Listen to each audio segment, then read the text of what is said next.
We are a few weeks into 2022. Wonder, what is HSC's outlook for Chinese equities this year? As you know, we don't do market timing at HSC Group. We believe that Chinese equities warrant a solid and permanent standalone allocation in any diversified portfolio, as it improves the risk-return characteristics and allows investors to benefit from the excellent growth prospects of the second largest economy in the world. As of today, we do see three main factors that could work in favor of the Chinese equity market in 2022. Firstly, China is the only major economy in the world that will cut interest rates. On 17th of January, the central bank reduced the interest rate for the first time since April 2020. This is a clear contrast from the other major economies where interest rate will rise. We believe the credit cycle is turning. For the equity investors, since stock price is determined by the expected future cash flow divided by cost of capital, which is linked to an interest rate, a lower interest rate will be positive for the stock price.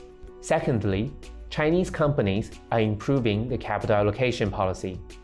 Capital allocation policy is defined by how a company spends the money. A good company spends the money wisely and aims for high returns.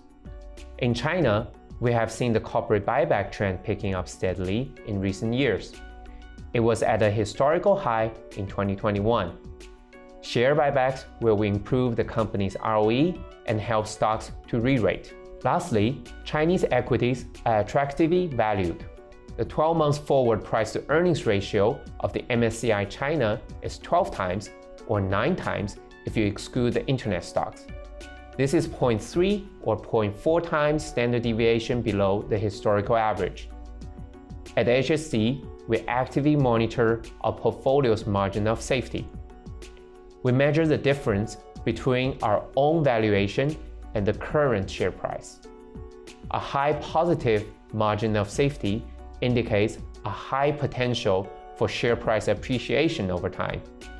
Currently, our portfolio's weighted margin of safety is 49%. What is your outlook for the property market?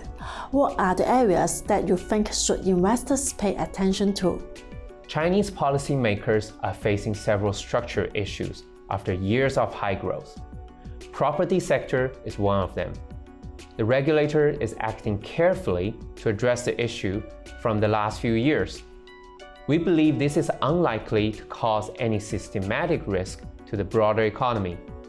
We have observed that the real estate contribution to the Chinese GDP falling in recent years.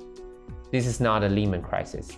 If we take a glass is half full type of mindset, on the bright side, we consider that there are several meaningful long-term trends in China that should warrant more investors' attention. My colleague Ethan talked about Chinese robotic industry last week. The other example is the ESG effort. On the ESG front, China is increasing its investment to achieve carbon neutrality by 2060. In 2021, the green bond issuance, which is a fixed income product designed specifically to fund climate-related projects, were growing at 30% year-on-year. The outstanding green bonds currently account for 8% of the lending. That's it for today. Thank you for watching and hope to see you again in the next episode.